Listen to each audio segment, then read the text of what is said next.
आज आपातकाल के 50 वर्ष पूर्ण हो गए हैं। साल 1975 में आज ही के दिन तत्कालीन प्रधानमंत्री इंदिरा गांधी ने भारतीय संविधान के अनुच्छेद 352 के तहत देश में आपातकाल की घोषणा की थी।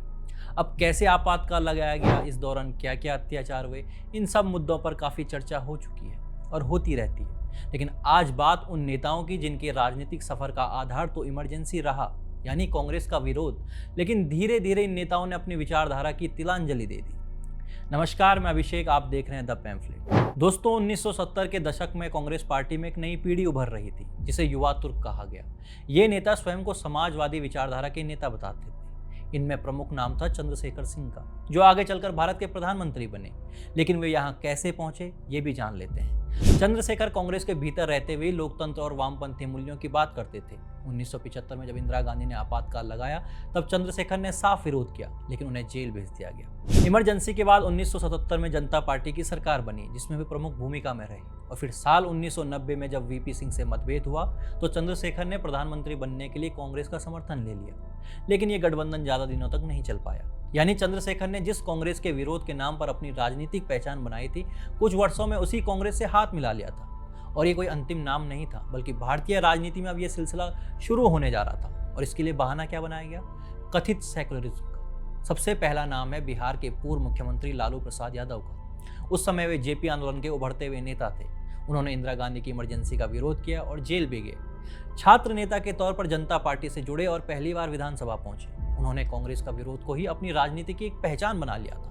1990 में जब वे बिहार के मुख्यमंत्री बने, तब कांग्रेस उनकी मुख्य विरोधी पार्टी थी। लेकिन 1996 और 1998 के दौरान जब एचडी देवगौड़ा और गुजरात सरकारें बनी, तो लालू यादव उन सरकारों का हिस्सा थे जिन्हें कांग्रेस का समर्थन हासिल था।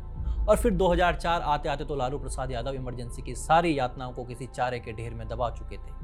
और लालू यादव की पार्टी आरजेडी यूपीए की प्रमुख सहयोगी बन चुकी थी और आज तक साथ है। सिर्फ किस लिए? अपने वोट बैंक को बचाने के लिए। मतलब इन्हें रत्ती भर भी फर्क नहीं पड़ा कि कांग्रेस ने संविधान की कैसे धज्जियां उड़ाई, इंदिरा गांधी ने देश की संस्थाओं के क्या हाल किए। बस लालू यादव को जेपी की विचारधारा से अधिक सत्ता प्यारी लगी, तो हो लिए कांग्रेस के साथ। आज बिहार में कांग्रेस और आरजेडी एक साथ चुनाव लड़ते हैं। दोनों ने छद्म धर्मनिरपेक्षता का ताना बाना ऐसे बुना कि आपातकाल का दंश मानो देश की नियति ही रहा हो। ऐसे ही एक नेता थे मुलायम सिंह यादव, जो जेपी आंदोलन से जुड़े और अपनी पहचान बनाई। उन्होंने इंदिरा गांधी के आपातकाल का विरोध किया और जेल भी गए। कांग्रेस के घोर विरोधी के रूप में उभरे। जब वीपी सिंह प्रधानमंत्री बने, तो मुलायम सिंह उत्तर प्रदेश के मुख्यमंत्री बने। उस समय केंद्र में वीपी सिंह की जनता दल सरकार को कांग्रेस ने बाहर से समर्थन दिया। यानी अप्रत्यक्ष रूप से मुलायम की सरकार भी कांग्रेस के समर्थन के छत्र छाया में थी। लेकिन धीरे धीरे मुलायम सिंह यादव का यह समर्थन कई मौकों पर प्रत्यक्ष होता चला गया। साल 2008 याद कीजिए, जब इंडिया यूएस न्यूक्लियर डील पर वामपंथी पार्टियां यूपीए सरकार से समर्थन वापस ले लेती हैं और सरकार गिरने के कगार पर होती है। उस वक्त मुलायम सिंह यादव ने सरकार को लोकसभा में समर्थन दे दिया और इससे कांग्रेस सरकार बच गई।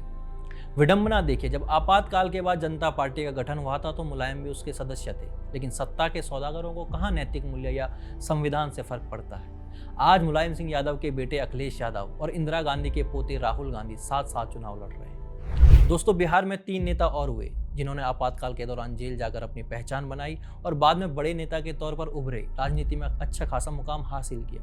जैसे आज बिहार के मुख्यमंत्री नीतीश कुमार या पूर्व केंद्रीय मंत्री जॉर्ज फर्नांडिस, शरद यादव और रामविलास पासवान। अब बिहार के अलावा एक नेता और हुए, वे हैं केरल के सीएम और वामपंथी नेता पिनराई विजयन। वे भी आपातकाल में जेल गए थे।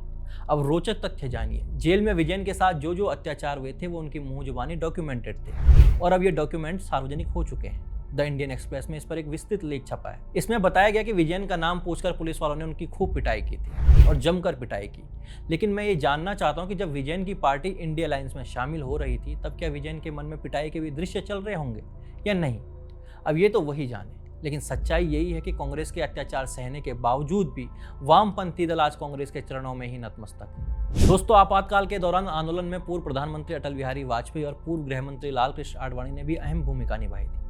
आज जब हम लोकतंत्र की बात करते हैं, तो ये नहीं भूलना चाहिए कि अटल और आडवाणी जैसे नेताओं ने सत्ता की कीमत पर भी अपने सिद्धांतों से समझौता नहीं किया। वहीं दूसरी ओर लालू प्रसाद यादव, नीतीश कुमार और मुलायम सिंह यादव जैसे नेता भी हैं, जिन्होंने समाजवाद की परिभाषा इस कदर ऐसी तैसी कर दी है कि आज कांग्रेस और इन कथित समाजवादी नेताओं में अंतर कर पाना आम जनता के लिए मुश्किल हो गया है।